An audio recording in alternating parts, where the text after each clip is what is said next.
Salam damai Tuhan kita Yesus Kristus selalu beserta kita. Semoga hari ini kita semua dalam keadaan sehat walafiat dan tentu tetap selalu menjaga kesehatan supaya tubuh kita tetap fit.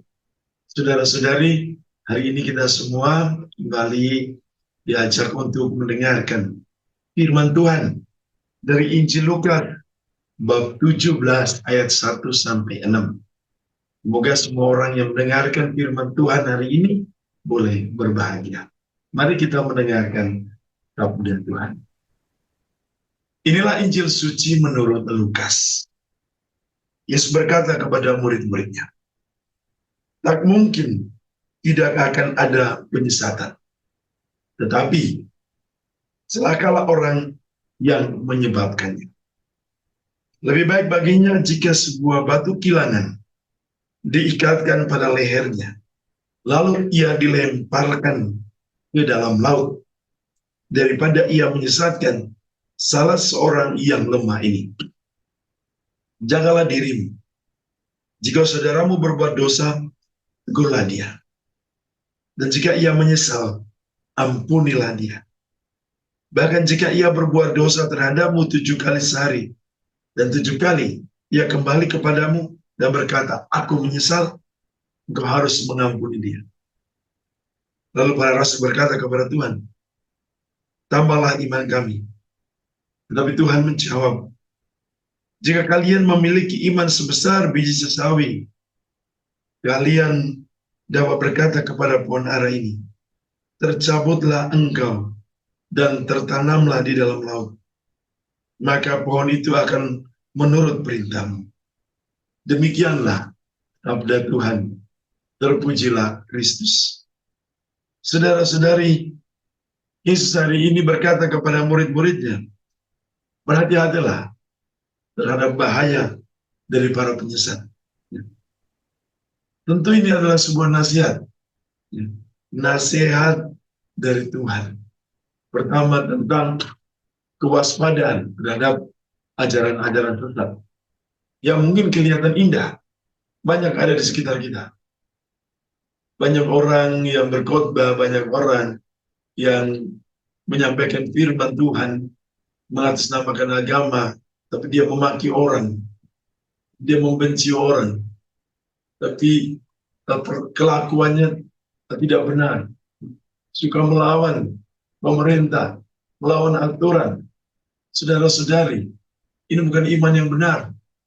Iman yang benar adalah menjaga keharmonisan kehidupan bermasyarakat. Bukan hanya dengan tindakan kita, bukan hanya dengan perilaku kita, tapi dengan kata-kata kita. Kata-kata kita tidak boleh memprovokasi orang. Tidak boleh mengkambing hitamkan orang. Tidak boleh memfitnah orang. Tapi kata-kata kita harus senantiasa membawa kehangatan, kedamaian, keharmonisan. Ini hal yang paling penting. Maka Yesus juga di sisi lain yang menasihati kita untuk selalu berjaga-jaga, menjaga diri kita untuk menunjukkan keteladanan hidup yang baik, yaitu orang beriman, untuk menjadi contoh dan teladan hidup yang baik. Jangan menghujat orang lain. Dikatakan hari ini, hendaklah dalam pengajaranmu engkau tidak mencela orang, tidak mencela orang lain.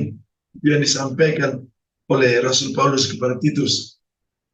Engkau harus bisa menguasai dirimu. Engkau harus bijaksana dalam kehidupanmu. Inilah hal yang terpenting dalam hidup kita. Maka ketika Yesus mengatakan bagaimana cara hidup mengampuni, cara hidup memaafkan satu sama lain, cara hidup untuk mengasihi orang lain, itulah yang kita dengar dari sabda Tuhan hari ini. Tuhan mengingatkan kita betapa indahnya hidup kita Ketika kita memiliki hati yang mengampuni, hati yang mencintai kepada orang-orang yang mungkin membenci kita, orang-orang yang menyakiti kita.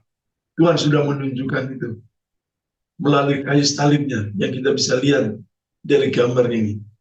Ia mengampuni kita dengan penuh cinta. Bapa, ampunilah mereka. Cinta yang tulus dari seorang Bapa bagi kita. Ia tidak mendendam atas perbuatan kita. Ia tidak melawan kejahatan dengan kejahatan, tapi ia melawan kejahatan dengan cinta. Itulah cinta sejati Yesus. Oleh karena itu kita sebagai pengikut Tuhan Yesus, kita harus seperti Tuhan Yesus. Jangan mengikut orang-orang yang tidak percaya kepada Tuhan. Orang-orang yang hanya mengatasnamakan agama, tetapi selalu mengumbar kebencian, selalu berkhotbah tentang kebencian, selalu memprovokasi orang, ya, selalu memaki orang. Itu tidak baik, saudara-saudari. Ketika kita berkhotbah dengan bijak, ya, kita harus membawa ungkapan-ungkapan kasih yang memberikan keharuman ilahi Allah bagi orang lain.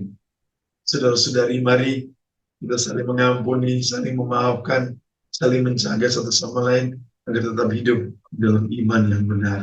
Tuhan memberkati kita selalu dalam nama Bapa dan Putra dan Roh Kudus. Amin.